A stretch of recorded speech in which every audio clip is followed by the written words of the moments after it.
Yo, what's going on, guys? Welcome back to a brand new video. I hope you guys are doing well. I really don't know how I feel right now because being a New York Knicks fan, it's literally just being stuck in a toxic relationship because the ex is always like a tease. Oh, I might be in love with you. I'm not. Like, they mess with your emotions. And the New York Knicks did that a lot tonight. And they do that every single season. You think the New York Knicks are back? Nope, they're back to sucking. We suck again. Oh no, we suck again. From Waterboy. That was a little cringe. I'm sorry. But the New York Knicks dropped to the LA Lakers in overtime. I was not able to watch or catch this entire game because I was actually at work. I got off at 9. This game started at 8:30. Nationally televised game at the Staples Center, or my bad, the Crypto Center.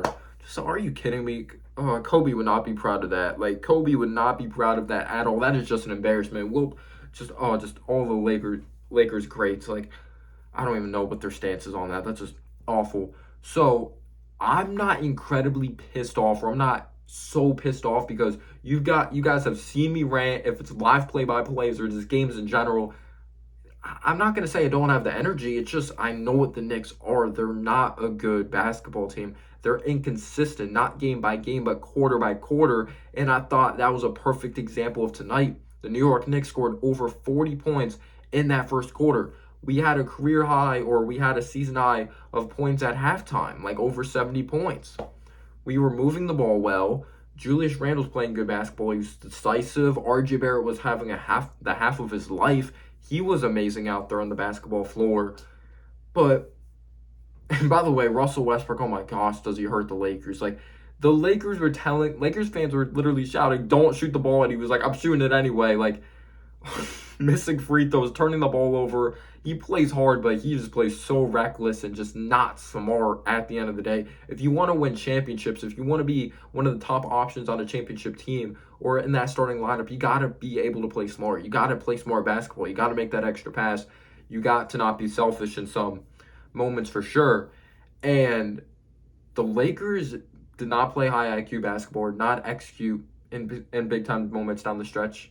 And same thing with the Knicks. Obviously, the Lakers did enough with Trevor Ariza knocking down a three, getting offensive rebounds, just running better offense in that overtime because that was disgusting basketball when it came to the offense.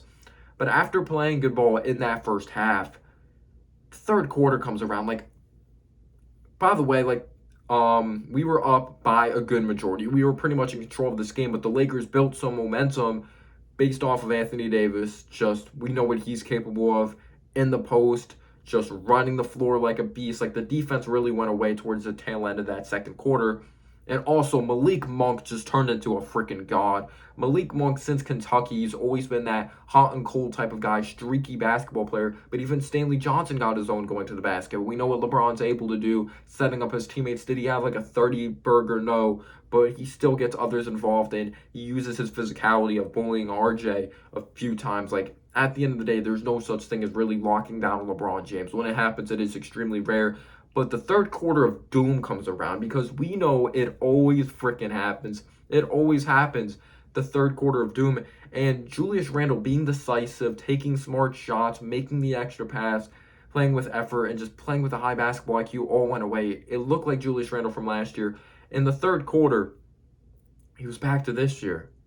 Over dribbling, taking stupid shots outside on the perimeter, just having bad awareness, turning the ball over because when he dribbles too much, when he's thinking too much, not being decisive, he turns the basketball over, and that builds momentum for the other team. And at the end of the day, the Lakers just had more guys that hit big time shots. The Knicks couldn't count on RJ the whole night. By the way, RJ finished with 36 points, career high, awesome. It just sucks. We wasted just a masterclass performance by RJ in this type of loss in overtime. Just so heartbreaking because RJ played terrific. He played 50 minutes of basketball. Freaking 50. Like, oh my, I hope he's okay. Like, I really do. Just the heart this kid plays with is just insane, or this guy plays with. And you guys know I'm tough on RJ, but I'll continue to have my RJ jersey in the back.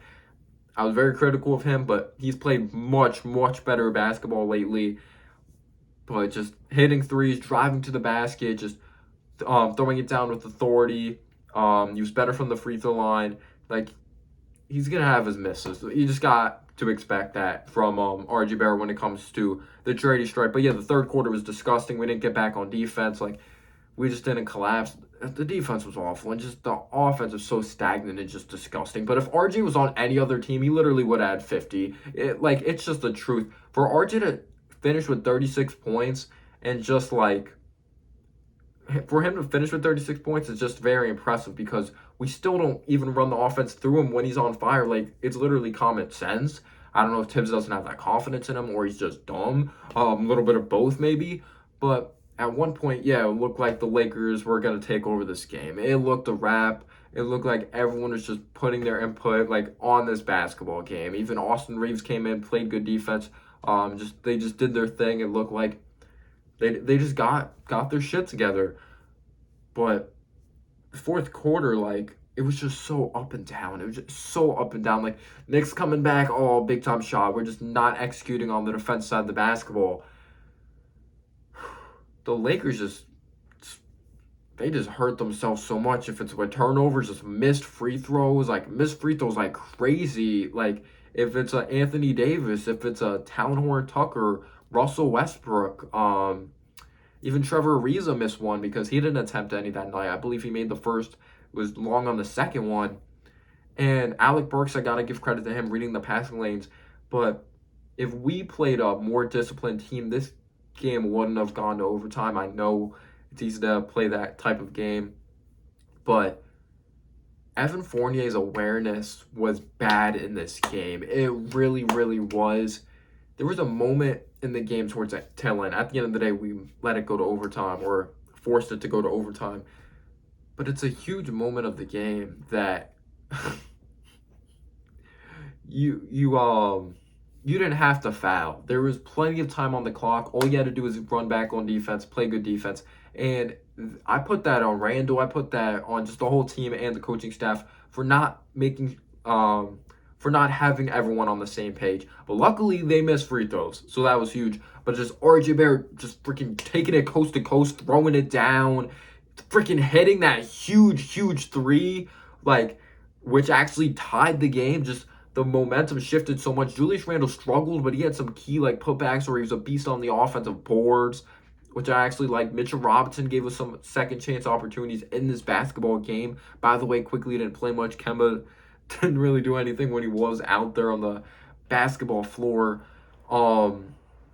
But yeah, just frustrating by Evan Fournier. So LeBron James actually, you could say, at first I thought he had a pretty good angle, but LeBron James actually ended up missing the three-pointer when there was 8 seconds left in regulation. We forced it to overtime. You could say it was a pretty solid contest by RJ Barrett. RJ Barrett doesn't end up scoring in overtime. You could say we didn't get him involved, but it just seemed like everyone just didn't know what they were doing offensively. Like, no one was moving the ball. It just looked like we got out running, and we just looked too rushed. We didn't look composed, and the Lakers looked more composed in that fourth quarter. Just Trevor Ariza hitting a big-time three. They just played better basketball than us down the stretch, if I'm being real with you guys. But just the momentum changer, I believe, in overtime was, you could say it didn't really change everything. You could say like maybe it didn't really affect everything, and if the Knicks were a good team, they would have overcame this adversity. We actually won a jump ball, or you could say like we kind of did. Like, actually, the Lakers actually ended up tipping it. RJ lost it to a Talon Tucker, and if Evan Fournier just let it go out of bounds, it would have been Knicks basketball. But Evan Fournier saves it in the backcourt in the Lakers' direction of where they're scoring. LeBron James gets it, throws it down, and the game just got out of hand because just the offense was so stagnant and the defense was just so bad. We were allowing guys to cut to the basket. But the encouraging thing is that RJ Barrett played very good. He had 36 points, which is just amazing. Hit big-time threes, drove down the lane. You really like to see that, and I really think RJ Barrett has arrived. Let's see how he ends the season.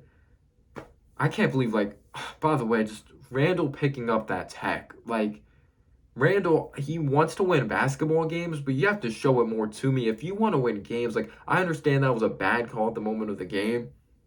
It was clearly out on the Lakers, but for him to just, like, get a technical on the bench, like, you got to be better than that. You got to be smarter than that. That hurts your team. But yeah, let me know down below your thoughts. Peace out, y'all.